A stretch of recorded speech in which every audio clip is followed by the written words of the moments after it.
नमस्ते, नमस्कार प्यारे बच्चों, कैसे हैं आप सभी? उम्मीद करते हैं आप लोग एकदम बढ़िया होंगे, मस्त होंगे, एकदम दुरुस्त तंदुरुस्त होंगे। तो सभी बच्चों को हमारा नमस्कार, सभी बच्चों को प्रणाम। जल्दी से आ जाएंगे, क्लास को कर देते हैं फिर शुरू। राधे राधे सभी बच्चों को। हाँ जी, गुड इवनिंग, गुड इवनिंग। जल्दी से आएंगे भाई सभी बच्चे।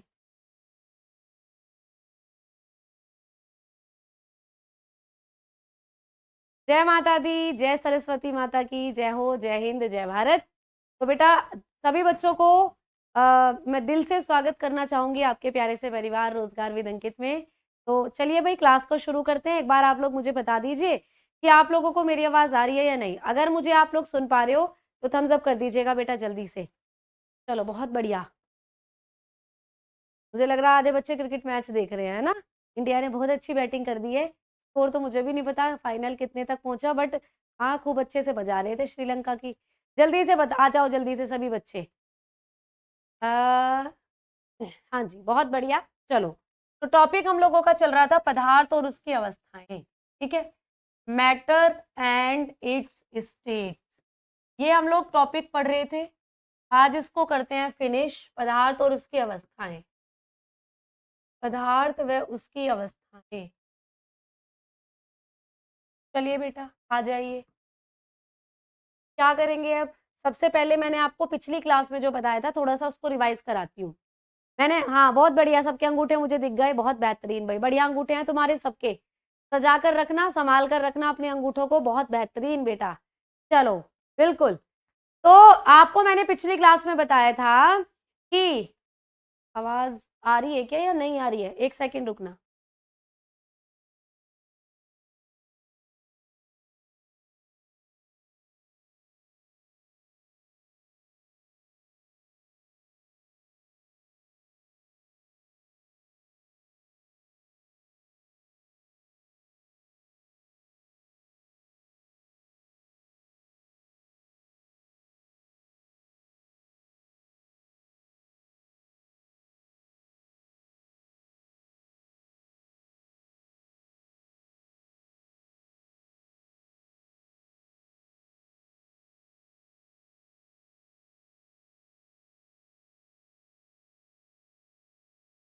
हाँ भैया आवाज तो एकदम बढ़िया आ रही है ना। चलो आओ। तो बेटा पदार्थ और उसकी अवस्थाओं के बारे में पढ़ रहे हैं। पिछली क्लास में मैंने आपको बताया था सॉलिड, लिक्विड और गैस के बारे में। थोड़ा सा आगे बढ़ते हैं, इधर सुनेंगे सभी बच्चे। बेटा मैंने आपको जब सॉलिड, लिक्विड और गैस के बारे में बातें बताई थी, यानी ठोस, तरल और प्यारे बेटा गैस, इनके बारे में हमने पिछली क्लास में करी थी बातें। सॉलिड पढ़ा दिया था आपको मैंने, लिक्विड पढ़ा दिया था आपको मैंने, और बेटा गैस पढ़ा दिया था। इनकी कॉमन प्रॉपर्टीज आप लोगों ने पिछली क्लास में पढ़ ली थी। लेकिन एक पॉइंट और जो आपको पढ़ना है, आपको एक पॉइंट है जो तीनों के बारे में पूछा जाता है, वो है प्यारे बच्चे गतिज ऊर्जा। आपको एग्जाम में क्वेश्चन आ सकता है कि गतिज ऊर्जा जो होती है, काइनेटिक एनर्जी जो होती है, वो किसकी ज्यादा होती है। ठीक है, मतलब इन तीनों में बात करें तो काइनेटिक एनर्जी किसकी ज्यादा होती है बेटा, ये आपको पूछ सकता है एग्जाम में। तो आ जाओ इस बात को समझते हैं अब कि इन तीनों में, सॉलिड, लिक्विड, गैस में काइनेटिक एनर्जी सबसे ज्यादा किसकी होती है। देखो एक बात सुनना ध्यान से। मैंने आपको क्या बताया था कि मान लो ये सॉलिड है, ठीक है। सॉलिड के अंदर जो पार्टिकल हैं वो एकदम एक दूसरे से चिपके हुए हैं भाई, एकदम पास पास है, यानी इनके पार्टिकल के बीच में कोई जगह नहीं है, कोई इंटरमोलिक्यूलर स्पेस नहीं है, कोई अंतराण्विक स्थान नहीं है, एकदम पास पास है कण जो है, पार्टिकल जो है। ठीक है, ये किसकी बात करी हमने? सॉलिड की, यानी ठोस की। अब मैं यहां बना दूं एक और फोटो, ये है मान लीजिए लिक्विड का फोटो। अब लिक्विड में जो इंटरमोलिक्यूलर स्पेस था थोड़ा सा ज्यादा था, यानी लिक्विड के पार्टिकल ठोसों की कंपैरेटिवली थोड़े से दूर दूर थे, थोड़ा सा बीच में स्थान था इनके। ठीक है, अगर तरल की बात करें। लेकिन अगर गैसों की बात करें तो वो तो मैम जी आपने आवारा बताए थे, आवारा, एक यहाँ है, एक यहाँ है, एक यहाँ है। जैसे तुमने आवारा लोग देखे होंगे ना, उनका कोई ठिकाना नहीं रहता, कभी किसी के पास कभी किसी के पास। तो भाई ये गैसें क्या थी भाई? आवारा है, आवारा। ठीक है, अब आपको पूछ ले इन तीनों में गतिज ऊर्जा किसकी सबसे ज्यादा है, किसकी सबसे कम। एक छोटा सा कॉन्सेप्ट याद करना, रटना नहीं, कॉन्सेप्ट समझना। देखो क्या गतिज ऊर्जा होती क्या है? गति करने के लिए जरूरी ऊर्जा, इतनी सी डेफिनेशन समझना बस इसकी। इसको तुम फिजिक्स में पढ़ोगे काइनेटिक एनर्जी को, असलियत में वहीं पढ़ोगे फिजिक्स में। लेकिन जब तुम इसे केमिस्ट्री में पढ़ रहे हो तो सिर्फ इतना याद रखो कि गति करने के लिए जो जरूरी ऊर्जा चाहिए वही होती है बेटा गतिज ऊर्जा, ठीक है। जैसे अब मेरे पास अगर मैं गति करूं तो मैं इधर को गति करूंगी ऐसे, ठीक है, मैं इधर को गति करूंगी ऐसे। अगर मैंने इससे ज्यादा गति करी मैं तुम्हारी आंखों से बाहर निकल जाऊंगी, क्योंकि भैया कैमरे का फोकस इतना ही है, कैमरा मुझे इतना ही दिखा सकता है। अगर मैंने ज्यादा गति करी तो भैया मैं वहां पहुंच जाऊंगी और कैमरे से बाहर निकल जाऊंगी। तो मतलब मेरे पास अगर जगह कम है तो मैं कम गति करूंगी, अगर मेरे पास जगह ज्यादा है तो मैं ज्यादा गति करूंगी या नहीं। एक खाली बस में मैं बैठी हूँ और बस जा रही है आगरा, मैं खाली बस में बैठी हूँ, भैया बस में मैं अकेली हूँ तो मेरा मन कर रहा है इस वाली सीट पर बैठ जाऊं जाकर, मैं उठूंगी उस पर बैठ जाऊंगी। थोड़ी देर में मेरा मन करा उस वाली सीट पे बैठ जाऊं जाकर, फिर मैं उस पर बैठ जाऊंगी। थोड़ी देर में मैं ड्राइवर भैया के पास जाकर बैठ जाऊंगी, ठीक है। तो पूरी बस में घूम जाऊंगी मैं, खूब स्पेस है, गति कर रही हूँ मैं मजे से। लेकिन बस अगर खचाखच भरी हुई है तो मेरा खड़ा होना भी दुश्वार हो जाएगा, फिर तो मुझे खड़े होने को ही जगह मिल जाए एक हैंडल पकड़ के, वो भी बड़ी बात समझो, है ना, वो भी बड़ी बात समझो बेटा, ठीक है। अच्छा अंगूठे, आपके भी अंगूठे अच्छे लग रहे हैं, हाँ अच्छा है, मेरे भी अंगूठे, चलो बहुत बेहतरीन। तो बेटा गति करने के लिए जरूरी ऊर्जा कब मिलेगी, जब आपको जगह मिले। भाई ठोसों की बात करें, एक के ऊपर एक बैठा है पार्टिकल, एक के ऊपर एक कण चिपका हुआ है, पार्टिकल में जगह ही नहीं है बीच में, तो बेचारे गति कहाँ करें, इसलिए वहीं ऐसे ऐसे हिलते रहते हैं, वहीं ऐसे ऐसे हिलते रहेंगे। तो यहाँ गतिज ऊर्जा सबसे कम हुई प्यारे बच्चे।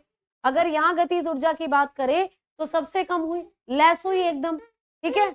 लेकिन अगर थोड़ी सी लिक्विड्स की बात करें, अगर तरल में बात करें तो जगह थोड़ी सी ज्यादा है। भाई पार्टिकल जो है थोड़े थोड़े से मूव कर सकते हैं, है ना, बिल्कुल मूव कर सकते हैं। अब आगे बात करें हम लोग, आगे बात करें, एक सेकेंड रुकना भाई।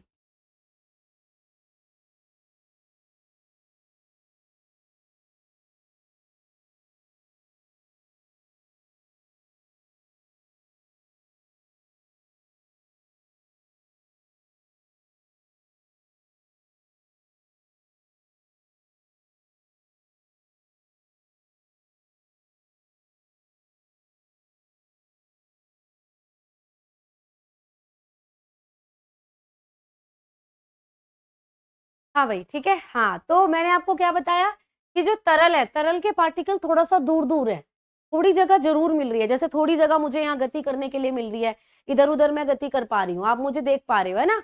तो बेटा तरल में थोड़ी सी गतिज ऊर्जा ज्यादा होगी।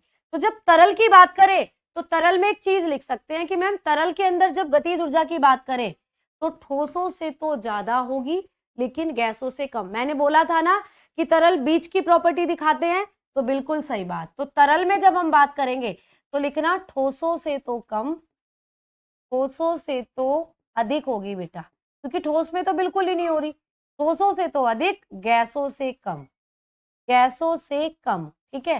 तो जब भी एग्जाम में क्वेश्चन आए आप लोगों को कि जो आप लोगों के ठोस तरल गैस है इनमें गतिज ऊर्जा का क्रम क्या होता है, तो सबसे कम गतिज ऊर्जा ठोस करेंगे। लिक्विड की बात करें तो ये ठोसों से तो ज्यादा करेंगे, गैसों से कम।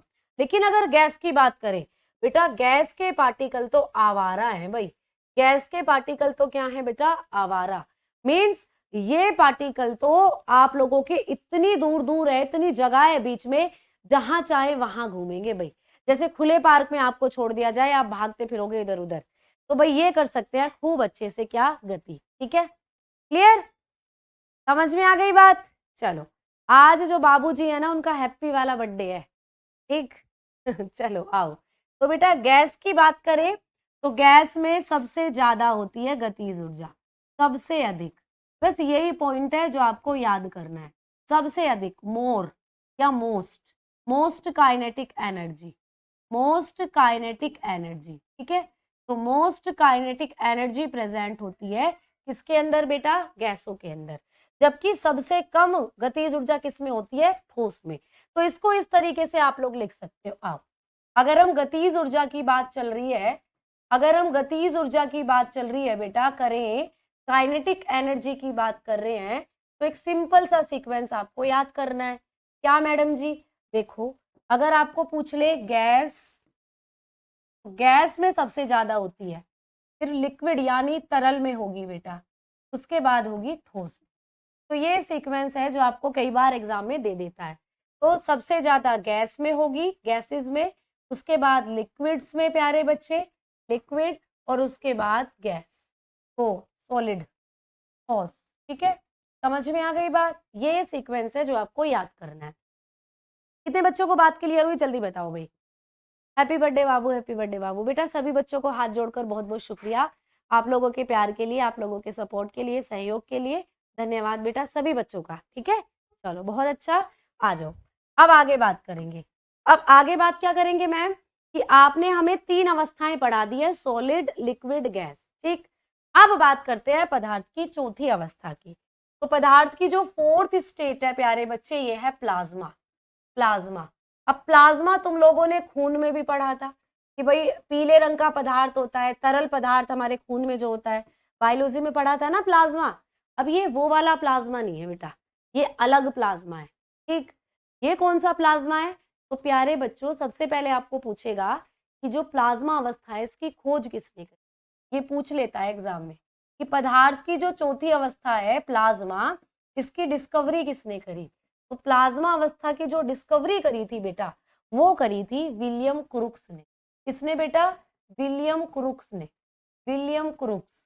तो पदार्थ की जो चौथी अवस्था है, तीसरी तो गैस थी, अब आएगी चौथी अवस्था प्लाज्मा। किसकी खोज करी थी? विलियम क्रुक्स ने बेटा, विलियम क्रुक्स, विलियम क्रुक्स। ठीक है, तो विलियम क्रुक्स ने सबसे पहले प्लाज्मा अवस्था के बारे में बताया। फिर आपको पूछेगा कि ये प्लाज्मा अवस्था है क्या। तो बेटा कई बार तुमने देखा होगा सूरज को, सूरज चमकता है, तुमने देखे होंगे तारे, तारे चमकते हैं बेटा। तो सूरज, चांद, ये जो तारे हैं, सूरज है, इनमें जो चमक होती है ये इसी अवस्था के कारण होती है, प्लाज्मा के कारण। ठीक है बेटा, सभी बच्चों को बहुत बहुत धन्यवाद, बहुत बहुत शुक्रिया आप लोगों का। ठीक है, चलो आप लोग हमारी फैमिली हो, इसीलिए मुझे मन करा कि बताऊं सभी बच्चों को कि आज छोटू का बर्थडे है और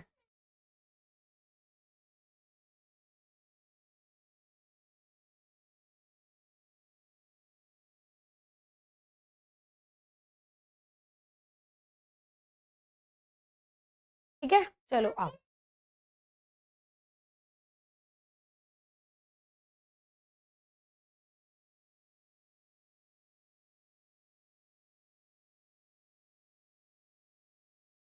ठीक है, अब आओ आगे बेटा।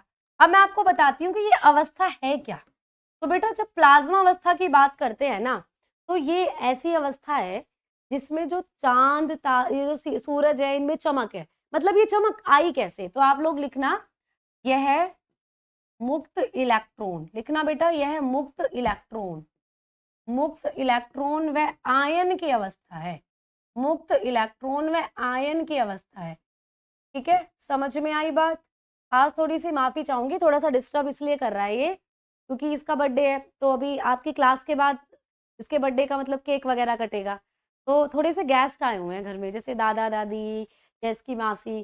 तो ये थोड़ा सा हाइपर सा हो गया है, जैसे बच्चे के सामने ज्यादा लोग आ जाते हैं तो वो थोड़ा परेशान हो जाता है, इसीलिए मेरे चरणों में बैठा है यहाँ आकर। तो उनके पास, उन सबके पास जा नहीं रहा है। ठीक है, तो इसीलिए थोड़ा सा जब ये डिस्टर्ब कर रहा है ना बीच बीच में, तो उसके लिए मैं हाथ जोड़कर माफी चाहूंगी, क्योंकि अभी आपकी क्लास के बाद इसका जो बर्थडे का सेलिब्रेशन होगा, केक वगैरह कटेगा, तो ये थोड़ा सा भीड़ को देखकर हाइपर हो रहा है, इसलिए मेरे चरणों में बैठा हुआ है आकर। तो आओ, ठीक है, अब बीच बीच में ये करता रहेगा हूँ। अब देखो, यह मुक्त इलेक्ट्रॉन में आयन की अवस्था है प्यारे बच्चे। तो जो प्लाज्मा अवस्था है ना, ये फ्री इलेक्ट्रॉन और आयंस की अवस्था होती है। तो लिख लीजिएगा, it is the state of, it is the state of, it is the state of free electron and ion, free electron and ion. अब आप लोग पूछोगे कि मैम फ्री इलेक्ट्रॉन और आयंस मतलब? तो बेटा जहां भी चमक होती है ना, जहां भी बिजली बनती है, वहां पर मुक्त इलेक्ट्रॉन होते हैं। ठीक है, और मुक्त इलेक्ट्रॉन जहां भी होंगे वो चीज हमेशा चमकती है।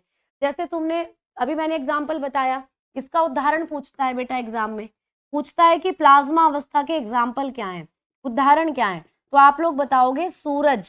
ठीक है, सूरज की जो चमक है प्यारे बच्चे, सूरज में आपको पता है बहुत सारी गैसेज हैं, हीलियम, हाइड्रोजन का मिक्सचर है सूरज के अंदर, और टेम्परेचर बहुत ज्यादा है सूरज का। तो हीलियम और हाइड्रोजन हो जाती है गर्म, गर्म होकर वो अपने आयनों में टूट जाती हैं, पॉजिटिव नेगेटिव चार्ज में टूट जाती है बेटा, जिसके कारण सूरज आपको चमकता हुआ नजर आता है। तो एग्जाम में ऐसे क्वेश्चन आएगा कि सूरज की जो चमक है ये पदार्थ की किस अवस्था के कारण है, आप बता दोगे प्लाज्मा अवस्था के कारण। ठीक है, तो लिख लीजिएगा भाई shine of sun, shine of sun. ठीक है, जो सूरज है उसकी उसमें जो चमक होती है, ठीक है, उसके कारण ही होती है प्यारे बच्चे। ठीक है, ठीक, चलो आ जाओ। अब देखो इधर, अब आप लोग क्या समझेंगे कि मैम जी और एग्जाम्पल बताओ प्लाज्मा अवस्था के। तो बेटा तारों का चमकना, तारे, ठीक है, तारों का चमकना, तारों में भी जो चमक होती है बेटा वो शाइन ऑफ स्टार या शाइनिंग ऑफ स्टार। ठीक है, शाइनिंग ऑफ स्टार्स, तारों में भी बहुत गैसेस हैं जिसके कारण तारे चमकते हैं। ठीक है, तो ये तो दो नेचुरल एग्जाम्पल हो गए, और भी है नेचुरल एग्जाम्पल, जैसे कि प्यारे बच्चे एरोरा, अरोरा के बारे में सुना है आपने, अरोरा, अरोरा क्या होता है, एरोरा होता है जब आसमान में एक चमक बहुत अच्छी सी बिजली सी आती है, कई रंग की, आपने कहीं हॉलीवुड मूवी में देखा होगा, कई रंगों की लाइट सी आसमान में दिखाई देती है, नेट पे डाल के देखना अरोरा, ठीक है, वहां दिखेगा आप लोगों को। तो अरोरा होता है एक फिनोमिना जिसके अंदर जो आप लोगों का आसमान है ना उसमें एक अजीब सी बहुत प्यारी सी रोशनी आती है बेटा, जैसे कि देखो ये दिख रहा है, ये अरोरा है बेटा। तो ये अरोरा जो होता है ना ये भी चमक का कारण है, इसमें भी मुक्त इलेक्ट्रॉन और आयन होते हैं, ये भी पदार्थ की प्लाज्मा अवस्था के कारण ही चमकता है।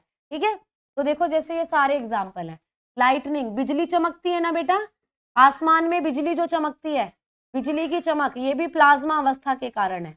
ठीक है, फिर आप लोगों को पूछ ले सोलर विंड, जो अभी मैंने बताया सूरज की चमक, एरोरा अभी बताया आप लोगों को, न्यूक्लियर फायर बॉल, जब बहुत ज्यादा गर्मी होती है तो जब आप दूर से किसी चीज को देखते हो तो ऐसा लगता है आग लग रही हो कहीं, मतलब चीजें ऐसी जलती हुई सी नजर आती हैं, बहुत ज्यादा गर्मी होती है जब, वो भी। और सबसे इंपॉर्टेंट ये फ्लोरेसेंट ट्यूबलाइट, बेटा अभी पैट के एग्जाम में पूछा था, फ्लोरेसेंट ट्यूबलाइट जो होती है। अब फ्लोरेसेंट ट्यूबलाइट कैसी होती है मैडम जी, फ्लोरेसेंट ट्यूबलाइट होती हैं प्यारे बच्चे, आपने कभी देखा है मॉल्स वगैरह में, जब आप मॉल में घूमने गए हो तो आप रात को शॉपिंग करने जाते हो मॉल में, और अंदर जाते ही ऐसा लगता है दिन निकला हुआ हो, इतनी बड़ी बड़ी ट्यूबलाइट्स और इतना सुंदर कुछ लगा हुआ होता है पूरे मॉल में, जैसे बाहर निकलते हो अंधेरा दिखता है। तो वो जो मॉल में, हॉस्पिटल्स में या बहुत अच्छे अच्छे रेस्टोरेंट्स में आप लोग लाइट देखते हो वो होती है फ्लोरेसेंट ट्यूबलाइट। तो उनमें भी क्या होता है, प्लाज्मा अवस्था भरी रहती है, अब उनमें भी मुक्त इलेक्ट्रॉन और आयन भरे रहते हैं। अब ये मुक्त इलेक्ट्रॉन और आयन कहाँ से आते हैं, अभी जो आपका पेट का एग्जाम हुआ था उसमें पूछ लिया था कि फ्लोरेसेंट ट्यूबलाइट जो होती है इनमें कौन सी गैस भरी होती है, किस धातु की गैस भरी होती है। तो बेटा इनमें पारे की वाष्प भरी होती है, पारे की वाष्प, मरकरी वेपर, मरकरी जो होता है ना, मरकरी वेपर भरा होता है बेटा इनके अंदर, पारे की वाष्प भरी रहती है, जिसके कारण ये चमकते हैं प्यारे बच्चे, जिसके कारण ये चमकते हैं। ठीक है, मैं क्लास लाइव कहाँ से चल रहा है बेटा, ग्रेटर नोएडा से क्लास लाइव चल रही है। ठीक, समझ में आई बात। हाँ बेटा अपवर्तन के कारण, तो लेकिन रीजन क्या है तो उनके अंदर गैसेस, तारों में सूरज में गैसेस भरी हुई हैं जिसके कारण वो चमकते हैं। तो ये सब एग्जाम्पल किसके हैं, प्लाज्मा अवस्था के भी। ठीक, चलो बहुत बेहतरीन, यही आपको एग्जाम्पल पूछता है कि ये सारे एग्जाम्पल पदार्थ की कौन सी अवस्था के हैं, तो आपने बता दिया ये सारे एग्जाम्पल होते हैं प्लाज्मा अवस्था के। किसने खोज करी, विलियम क्रुक ने। क्या है प्लाज्मा अवस्था, पदार्थ ऐसी अवस्था जिसमें मुक्त इलेक्ट्रॉन और आयन होते हैं। ठीक, तो पदार्थ की चौथी अवस्था भी आपने पढ़ ली, अब आ जाओ पांचवी अवस्था पर। तो पांचवी अवस्था है बेटा बीईसी, बीईसी, बीईसी की फुल फॉर्म है बोस आइंस्टीन। ठीक है, Bose Einstein condensate, Bose Einstein condensate अवस्था। ठीक है, तो बीईसी की फुल फॉर्म है बोस आइंस्टीन कंडेंसेट स्टेट। तो बेटा ये पदार्थ की पांचवी अवस्था है, तो हिंदी में भी यही लिखेंगे बोस आइंस्टीन। ठीक है, Bose Einstein, Bose Einstein condensate अवस्था या संघनन अवस्था,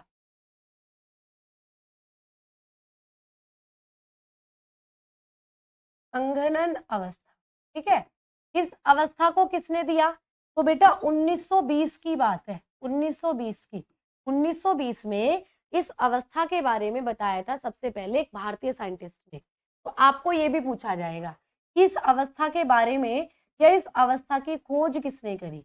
तो बेटा बीईसी अवस्था की जो खोज करी थी, जो डिस्कवरी करी थी, वो करी थी एक भारतीय साइंटिस्ट जिनका नाम था सत्येंद्र नाथ बोस। ठीक है, सत्येंद्र नाथ बोस। उन्हीं के नाम पर इस अवस्था को बोस बोला जाता है, बोस आइंस्टीन। तो बोस का मतलब यही है, सत्येंद्र नाथ बोस। ठीक है, तो लिख लेना सत्येंद्र नाथ बोस, सत्येंद्र नाथ बोस। उन्होंने इस अवस्था को सबसे पहले खोजा था बेटा, सत्येंद्र नाथ बोस ने। ठीक है, अच्छा मैम मेरा नाम नहीं लेते। ओम प्रकाश जी बेटा आपका भी ले दिया। चलो आओ आगे बात करते हैं भाई। ठीक, हमसे नाराज हैं अमर जी? ऐसा तो कुछ भी नहीं है भाई, इतना अच्छा नाम है तुम्हारा, तुमसे कैसे नाराज हो जाएंगे? कि नाराज किसी बच्चे से नहीं है। आओ बेटा, सत्येंद्र नाथ बोस जी ने इस अवस्था को खोजा था 1920 में। लेकिन मैम आइंस्टीन जी का नाम क्यों आता है फिर? तो बेटा आइंस्टीन जी जो थे ना, इस टाइम के वो बहुत महान वैज्ञानिक थे, सबसे ज्यादा दिमाग वाले व्यक्ति उनको माना जाता था। तो जो भी कोई नई खोज होती थी ना, उसको आइंस्टीन ही सत्यापित करते थे। तो सत्येंद्र नाथ बोस ने जब इस अवस्था के बारे में खोजा, तो उन्होंने इस बात को आइंस्टीन जी को बताया। तो आइंस्टीन जी ने बोला कि हाँ ये बात बिल्कुल सही है जो आपने बताई है। तो इसीलिए इस अवस्था का नाम पड़ गया बोस आइंस्टीन कंडेंसेट अवस्था। ठीक है मैम, है क्या ये अवस्था? तो प्यारे बच्चों, जब भी आप लोग गैसों को, जब भी आप लोग क्या करोगे, गैसों को बहुत कम टेम्परेचर पर रख दोगे, बहुत कम टेम्परेचर, मतलब इतने कम टेम्परेचर पर कि इससे कम टेम्परेचर हो ही नहीं सकता। ठीक है, जब आप गैसों को क्या करोगे प्यारे बच्चे, निम्न संभावित तापमान पर ले जाओगे। जब गैसों को निम्न संभावित, ठीक है, निम्न संभावित तापमान पर ले जाने पर, ठीक है, तापमान पर ले जाने पर, जब गैसों को आप लोग निम्न संभावित तापमान पर ले जाओगे ना, तो गैसें जिस अवस्था में पहुंच जाती हैं, ठीक है, ले जाने पर गैसें जिस अवस्था में पहुंचती हैं, जिस अवस्था में पहुंचती हैं, ठीक है, जिस अवस्था में पहुंचती हैं, वही तो है प्यारे बच्चे ये अवस्था पहुंचती हैं, उसे बीईसी कहते हैं, उसे बीईसी कहते हैं। समझ में आई बात? तो भाई जब गैसों को आप निम्न संभावित टेम्परेचर पर रख दोगे, तो गैसें जिस अवस्था में पहुंच जाएगी वही होता है बीईसी। ये पॉइंट आपको पूछा भी नहीं जाएगा एग्जाम में। यहां से जो क्वेश्चन बनता है ना, वो सिर्फ इतना कि पदार्थ की पांचवी अवस्था कौन सी है और पांचवी अवस्था को किसने दिया, तो बस ये क्वेश्चन बनते हैं। ठीक है, फिर भी मैं आपको बता रही हूँ कि जब गैसों को निम्न संभावित तापमान पर आप ले जाओ, सुपर लो टेम्परेचर,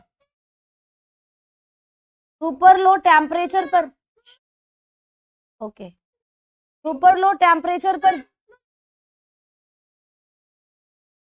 जब गैसों को क्या करते हैं भाई, सुपर लो टेम्परेचर पर लेकर जाते हैं। सुपर लो टेम्परेचर कितना होता है, -273.15 डिग्री सेल्सियस, 0.15 डिग्री सेल्सियस। बेटा इससे कम टेम्परेचर हो ही नहीं सकता। अगर कभी आपको कोई पूछ लेना कि सबसे कम टेम्परेचर कितना है, तो -273.15 डिग्री सेल्सियस, इससे कम टेम्परेचर हो ही नहीं सकता। ठीक है, समझ में आई? हाँ जी, पार्टी आपकी दो हो गई, एक तो पनीर वाली हो गई और एक आज की पार्टी ड्यू। बिल्कुल भाई, मिनी मॉक टेस्ट भी अब जल्दी लगेंगे ही। ठीक है, ठीक, अच्छा बहुत बढ़िया। तो जब गैसों को भाई इतने टेम्परेचर पर ले जाओगे, तो गैसें जिस अवस्था में मिलती हैं वही है बस बीईसी। तो यहाँ से सिर्फ क्वेश्चन दो बनते हैं कि कौन सी अवस्था पांचवी अवस्था है और किसने दिया, सिर्फ ये पूछ। तो बेटा ये 5 अवस्थाएं हो गई आप लोगों की खत्म। ठीक है, यानी कि आपने सॉलिड, लिक्विड, गैस, प्लाज्मा और बीईसी पांचों अवस्थाएं कर ली हैं गैस अपने किसकी प्यारे बच्चे, जो आप लोगों की पदार्थ की अवस्थाएं थी। अब हम थोड़ा सा बात करेंगे कि मैम क्या पदार्थ की ये जो आपने अवस्थाएं बताई, इनमें कुछ परिवर्तन भी हो सकता है, या पदार्थ की एक अवस्था को दूसरी अवस्था में हम लोग परिवर्तित कर सकते हैं? तो मैं बोलूंगी बेटा बिल्कुल कर सकते हैं। अब आप लोगों को क्या हेडिंग देनी है, पदार्थ की अवस्था में परिवर्तन। हेडिंग दो, पदार्थ की अवस्था में परिवर्तन। पदार्थ की अवस्था में परिवर्तन। अब हेडिंग देंगे पदार्थ की अवस्था में परिवर्तन। Change in state of matter, in states of matter. तो भाई पदार्थ की अवस्था में परिवर्तन कैसे हो, कैसे कैसे पदार्थ की अवस्था को चेंज कर सकते, ठीक है। अब बात करते हैं सबसे पहला पॉइंट बेटा, मेल्टिंग पॉइंट। सबसे पहले लिखना melting point. Melting point, melting point को क्या बोलते हैं भाई? मेल्टिंग पॉइंट को हिंदी में बोला जाता है गलन बिंदु, ठीक है। क्या बोलते हैं? या गलनांक, या तो गलनांक बोल दो या गलन बिंदु, ठीक है। या तो गलन बिंदु बोल दो या गलनांक। अब सभी बच्चों को पता है भाई, जब तुम आइसक्रीम खाते हो, आइसक्रीम होती है सॉलिड, है ना, ठीक है बेटा। स्वपनी, क्या नाम है आपका? स्वपनी। एग्जाम जो पूछता है वही सिखाओ बोल रहे हैं बेटा। बेटा आपको पता है एग्जाम क्या पूछता है? कुछ भी पूछ लेगा एग्जाम तो। अगर हम इसको स्किप कर देते और इस बार क्वेश्चन वहीं से आ गया फिर, तो आपको वही पढ़ाया जा रहा है जो एग्जाम पूछता है बेटा, ठीक है।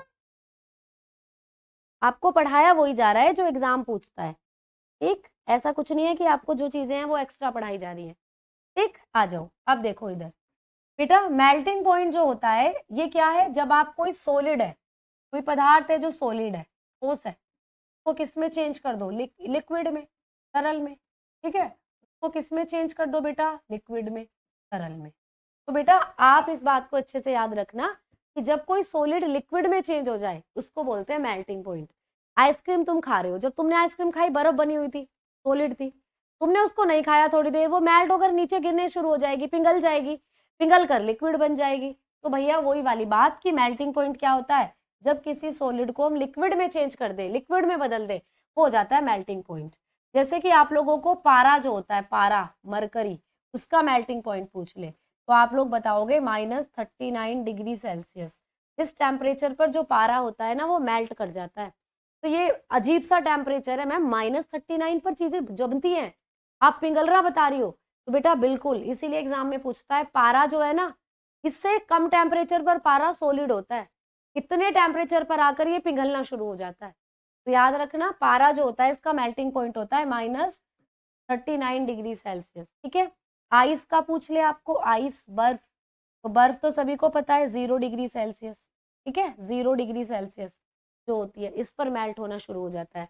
वैक्स, मोम देखा है? मोम, आप मोमबत्ती चलाते हो, मोमबत्ती पिघलना शुरू हो जाती है, तो ये 63 से 65 डिग्री सेल्सियस पर जाकर जो वैक्स है, जो मोम है, ये पिघलना शुरू हो जाती है, ठीक है। तो ये कुछ मेल्टिंग पॉइंट है जो आप लोगों को एग्जाम में पूछ लिए जाते हैं। आ जाओ आगे बात करते हैं, दूसरा पॉइंट, भाई दूसरा पॉइंट करते हैं, ठीक है।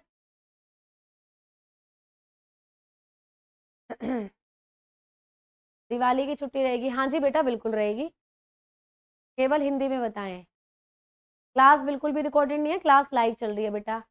मैम आज बाबू को दिखा दीजिए, बाबू को अभी दिखाएंगे, ठीक है। हाँ मैं क्लास घर से ही ले रही हूँ सुनील जी बेटा, चलो आ जाओ। अब आगे बात करते हैं। अब हम लोग दूसरा पॉइंट लिखेंगे बेटा, बॉइलिंग पॉइंट। क्या दूसरी अवस्था क्या है जिससे हम पदार्थ में चेंज कर सकते हैं? भाई बॉइलिंग पॉइंट। बॉइलिंग पॉइंट आपको पता है बॉइलिंग पॉइंट क्या होता है? उबाल या क्वथनांक बोलते हैं कई बार,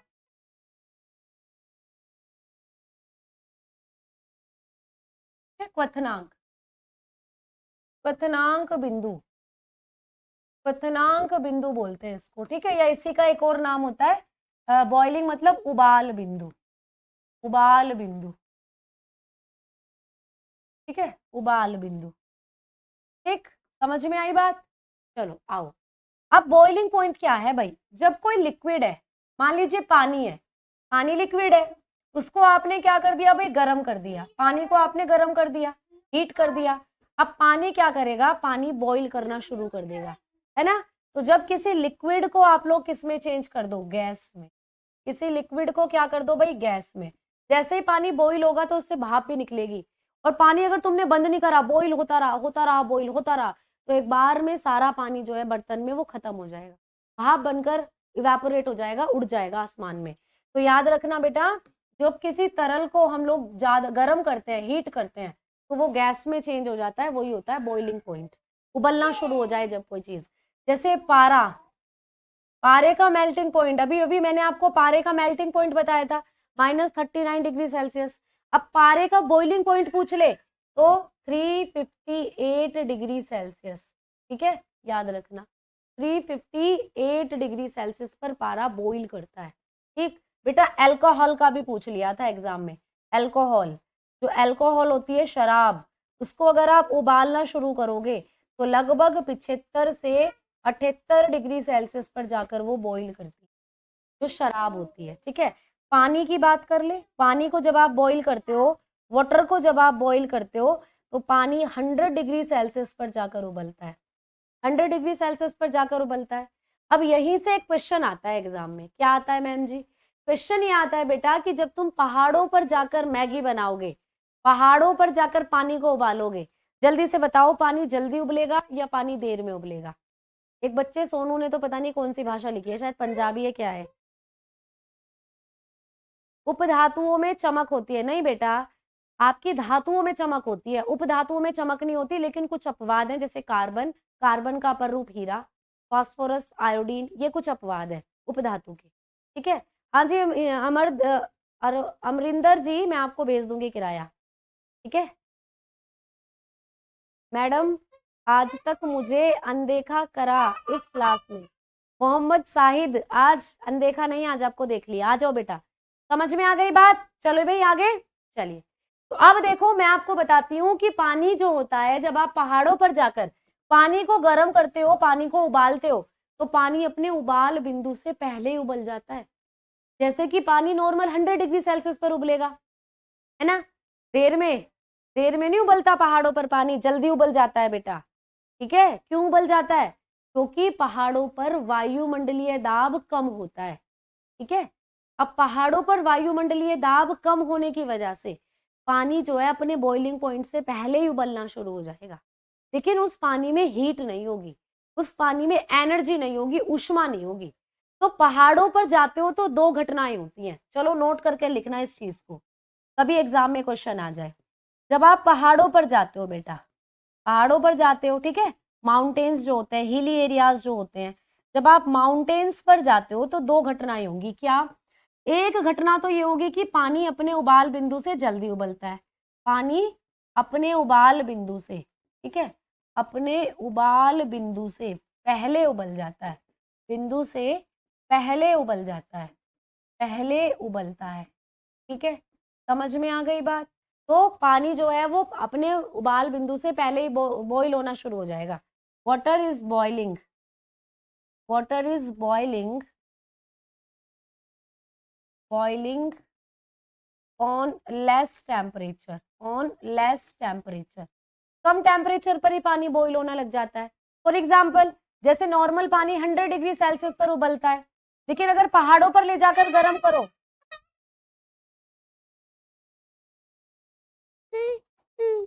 बैठ जाओ, अभी लूंगी, रुक जाओ 1 मिनट में। ठीक है, तो अगर पहाड़ों पर ले जाकर पानी को गर्म करो तो वो 70 से 75 डिग्री सेल्सियस पर ही उबलना शुरू हो जाएगा बेटा। कहाँ 100 पर उबलता है नॉर्मल, अगर यहाँ गर्म करोगे, लेकिन पहाड़ों पर ले जाकर गर्म करोगे तो पहले ही उबलना शुरू हो जाएगा। दूसरी घटना क्या होगी मैडम जी? तो बेटा दूसरी घटना ये होगी कि खाना वहां देर से पकेगा। अगर इस पानी में तुम मैगी डाल रहे हो ना, तो मैगी अगर यहाँ बना रहे हो मैदानी इलाकों पे, तो 2 मिनट में तैयार है मैगी, लेकिन वहां मैगी आधे घंटे में गलेगी। तो दूसरी घटना क्या होगी? दूसरी घटना ये होगी बेटा कि पहाड़ों पर भोजन देर से पकता है। भोजन की बात करें तो देर से पकेगा, भोजन देर से पकता है, देर से पकता है बेटा। तो भोजन देर से पकता है पहाड़ों पर। Food is food cooked, food cooked late.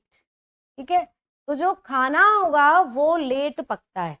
समझ में आई बात? अब मुझे बताओ, हाँ, खाना तो देर से पकेगा। अगर भोजन को पूछे तो बताना देर से। जो खाना या जमीनी एरिया में 5 मतलब 10 मिनट में पक रहा है, वही खाना वहां आपको 30 मिनट में पकेगा पहाड़ों पर। खाना देर में पकता है लेकिन पानी जल्दी उबल जाता है। क्यों? क्योंकि बेटा पहाड़ों पर जो वायुमंडलीय दाब होता है, जो पहाड़ होते हैं, कारण पूछे क्यों, तो पहाड़ों पर जो वायुमंडलीय दाब है, पहाड़ों पर जो वायुमंडलीय दाब है, दाब कम होने के कारण ऐसा होता है। ठीक है, तो पहाड़ों पर वायुमंडलीय दाब कम होता है प्यारे बच्चे, इसीलिए वहां पानी तो जल्दी उबल जाता है, लेकिन उस पानी में हीट नहीं होती, पानी में ऊष्मा नहीं होती। खाने को पकाने के लिए ऊष्मा चाहिए, जब पानी में ऊष्मा नहीं है तो खाने में ऊष्मा कैसे जाएगी? इसीलिए खाना देर में पकेगा, पानी जल्दी उबल जाएगा। ठीक है, तो लिख लीजिएगा less atmospheric pressure, less atmospheric, less atmospheric pressure. तो जो माउंटेन होते हैं वहां पर एटमॉस्फेरिक प्रेशर कम होने की वजह से खाना देर में पकता है, पानी जल्दी उबल जाता है। इस कॉन्सेप्ट को ऐसे याद करो बेटा, देखो आपके घरों में प्रेशर कुकर है ना, मम्मी प्रेशर कुकर में खाना बनाती है ना, मम्मी प्रेशर कुकर में खाना बनाती हैं। अब मुझे एक बात बताओ, क्या तुमने कभी देखा है, लड़कियों को तो पता होगा, लड़कों से पूछ रही हूँ, कि जब मम्मी प्रेशर कुकर में खाना बना रही है जब जल्दी खाना बनता है, या मम्मी जब खुली कढ़ाई में खाना बना रही है तब जल्दी बनता है? जल्दी बताओ। लड़कियों से नहीं पूछी, लड़कियां तो बेचारी रोज करती है इस एक्सपेरिमेंट को, ना तो पता ही होगा कहाँ खाना जल्दी बनेगा कहाँ लेट। लेकिन लड़कों से पूछ रही हूँ कि प्रेशर कुकर में खाना जल्दी बनेगा या खुली कढ़ाई में जल्दी बनेगा? जल्दी बताओ, जल्दी बताओ बेटा। हाँ, कहाँ खाना जल्दी से कहाँ पकेगा? मैम प्लीज मेरा नाम भी पढ़ लिया करो, अरविंद है शायद बेटा। चलो देखो, आप बोलोगे मैम प्रेशर कुकर में खाना जल्दी पकेगा। भाई प्रेशर कुकर में 2 सीटी लगाई, चावल पक गए। खुले बर्तन में चावल बना रहे हो तो कम से कम 20 मिनट लगेंगी आपको वो चावलों को पकने के लिए, है ना? तो कुकर में खाना जल्दी क्यों बना? क्योंकि कुकर में प्रेशर था, तभी तो उसका नाम प्रेशर कुकर है। बेटा खाने को पकाने के लिए टेम्परेचर भी चाहिए और प्रेशर भी चाहिए। ठीक है, तो जो कि पहाड़ों पर टेम्परेचर तो मिल रहा है लेकिन प्रेशर नहीं है, इसीलिए वहां पे खाना देर में पकता है। तो याद रखना इस कॉन्सेप्ट को कि पहाड़ों पर प्रेशर कम है, पहाड़ों पर वायुमंडलीय दाब 1 से कम है बेटा। ठीक है, इसीलिए वह खाना क्या होता है, देर में पकता है। समझ में आ गई बात?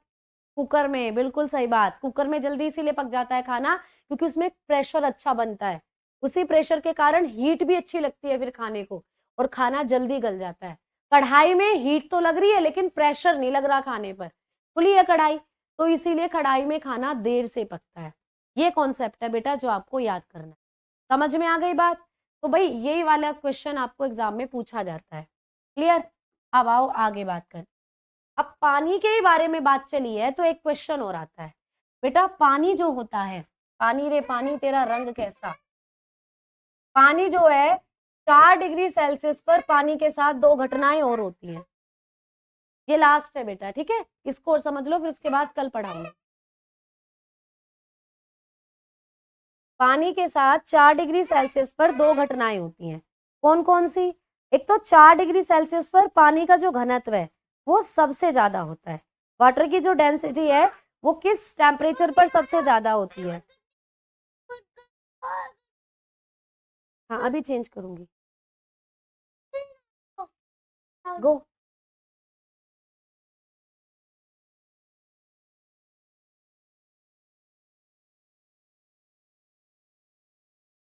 4 डिग्री सेल्सियस पर पानी का जो घनत्व है वो सबसे ज्यादा होता है, पानी का घनत्व सर्वाधिक।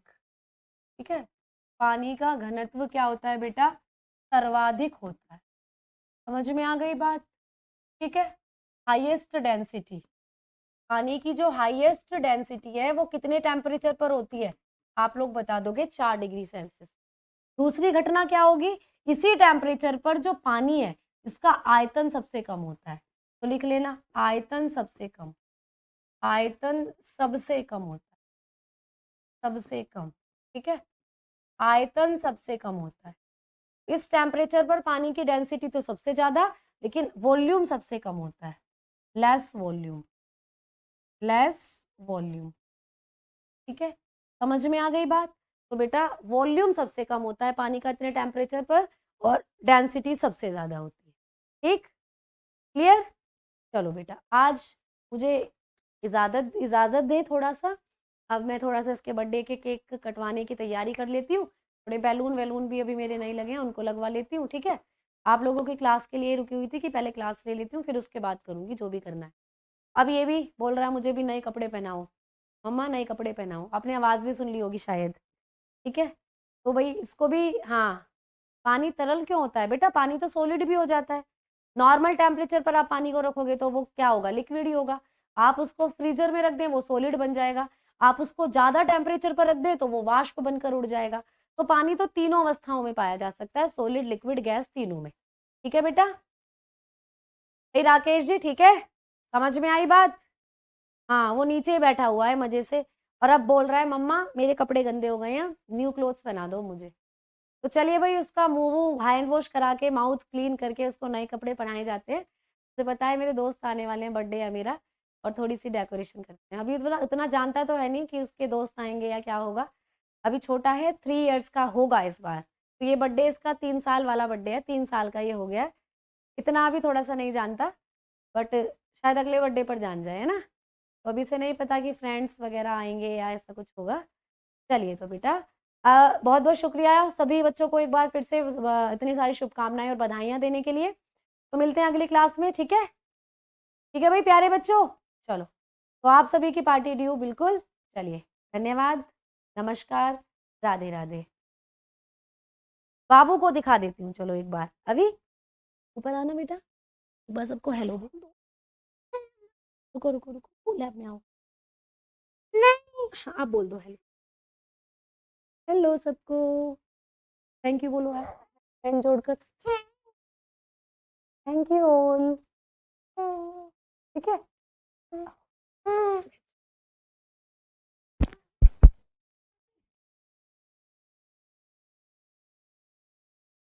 ठीक है भाई बच्चों, नमस्कार, धन्यवाद।